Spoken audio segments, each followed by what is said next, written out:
The business card left in my mailbox was unassuming, a simple white font affixed to a black background, but its claim was bold. There is now an in-dream hotline you can call to escape nightmares. Simply find a red rotary phone in your dreamscape, dislocate it from the receiver, and choose a number to be connected. A good night's sleep is just around the corner. Enjoy your rest. It had all the makings of a half-hearted prank from my friend Josh. After all, he was the only person I had told about my recent night terrors. But stooping that low, just for a cheap laugh, he knew my nightmares were deeply personal, all involving my deceased father. Would he really go that far? Though Josh was a funny guy, he could be sentimental when the time called for it. I wondered if this was less a prank and more an offering of relief during a tough time. His way of telling me there would eventually be a way out, a light at the end of the tunnel. I took comfort in this, opting not to reach out in case he decided to go back on it and laugh in my face. However caring the man could be, he detested heart-to-heart moments. Thanks, Josh. I guess I needed this. With a slight smile, I placed the card in my pocket and went about my day, grateful for the gesture. Unfortunately, it would not be enough to keep my demons at bay. Later that night, while resting, I was blindsided by memories of my father. Completely out of my control, a horrific scene came into focus, replaying the events of his death.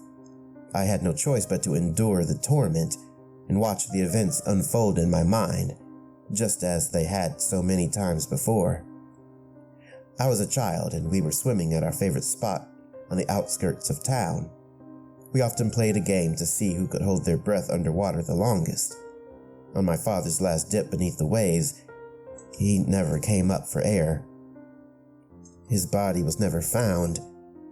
Being young and naive, I was convinced the creature dragged him into the depths of the ocean. As an adult, I now know this monster was a riptide, pulling him out to uncharted waters. Undercurrents in that area were fierce, eventually leading local authorities to close off the beach altogether. The search party never stood a chance of finding him. I violently thrashed about as the horrible images recurred, but soon found solace in the form of sleep. Like the many nights that came before it, this solace would be short-lived. My dream began as it usually did. I watched from the shadows as my dad tucked in my younger self and read aloud a bedtime story. This moment was always so peaceful, a calm before the storm.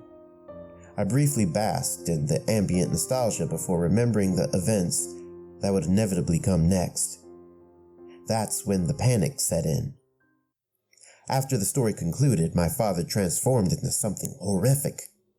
Below his waist was now a grouping of slimy tentacles, wetting the floor as he slid across it.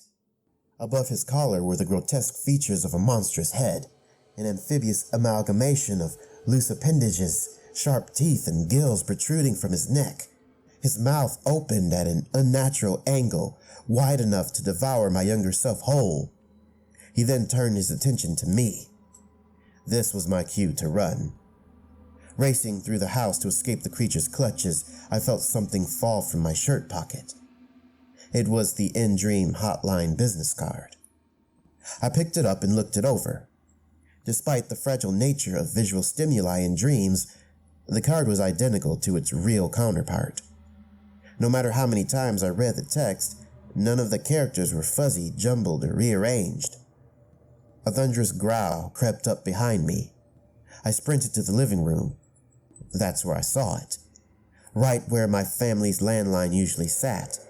A red rotary phone. In this moment, a compulsion washed over me. Despite the service being a complete fabrication, I was compelled to give it a try, if for no other reason than to see what would happen if I did.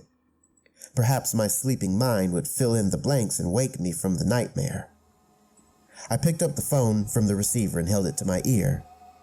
There was a harrowing silence. Going over the card again, I realized it was time to pick a number. It seemed there were only 5 viable choices.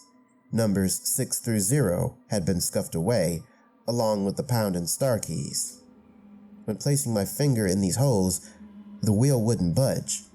I instead decided to choose number 1.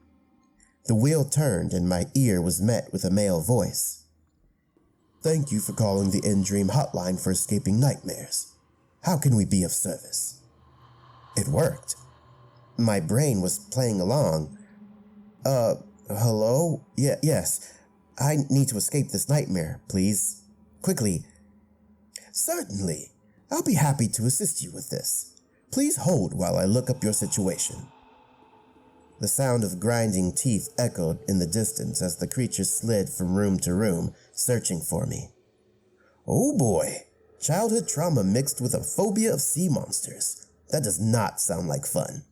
Luckily, this is an issue we are equipped to deal with. You have 3 options: transport, reconfigure, and vanquish. Which would you like? The monster had now honed in on my position, slithering towards me as my eyes widened in terror. Vanquish! Get rid of this thing! Okay, 1 moment. I watched in horror as the creature closed the gap between us in a matter of seconds. "It looks like your account is new. You don't have the options to reconfigure or vanquish yet. All we can do is transport. Shall I initiate this option for you?" The eldritch version of my father swung its tentacles over me, narrowly missing my head as I cowered in fear. Fine, transport! Do it now! 1 transport coming right up." All at once, the sound of grinding teeth stopped.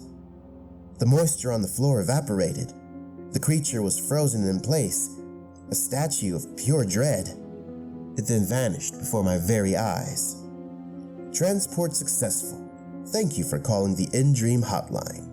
Enjoy your rest. It worked. I couldn't believe it. It's difficult to explain, but I felt alleviated. A wave of relief so strong, it allowed me to breathe again. Catharsis filled the air as I walked through the dream version of my childhood home, free of the guilt I had harbored for so many years. My nightmare was finally over. I slept through the night and woke fully refreshed, knowing that somehow I had come to terms with my father's death, albeit through strange means. Sunlight poured into the room as a bird outside sang a beautiful melody, the smell of home-cooked food wafting through my apartment. But I lived alone. Upon venturing out to the kitchen to identify the source of the aroma, I was taken aback by what I saw. It was my dad, cooking a seafood feast fit for a family of 12. "Hey there, sport. How was your nap?" My mouth hit the floor. "Dad?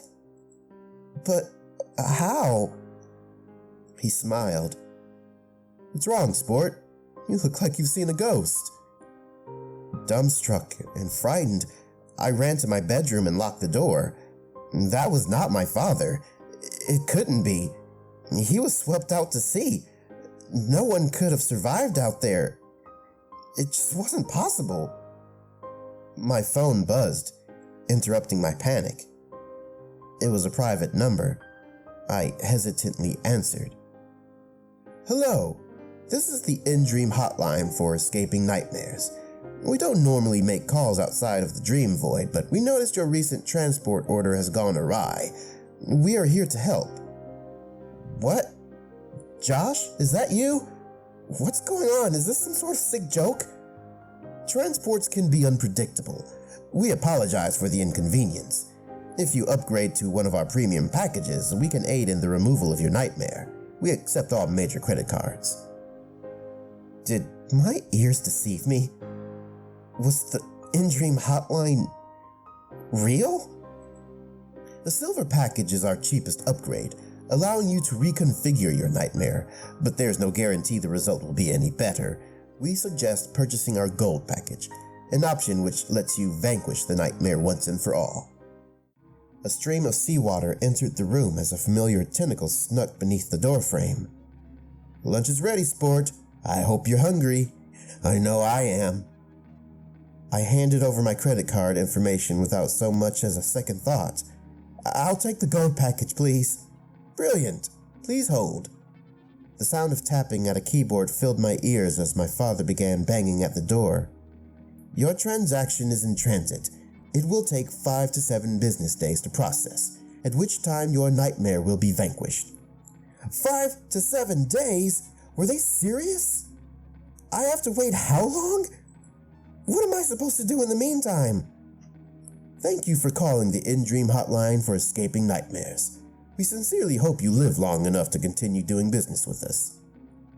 The operator paused before offering a final sentiment. This time, the friendly facade was over, their voice now stern and serious with what felt like a tinge of malevolence. "Good luck."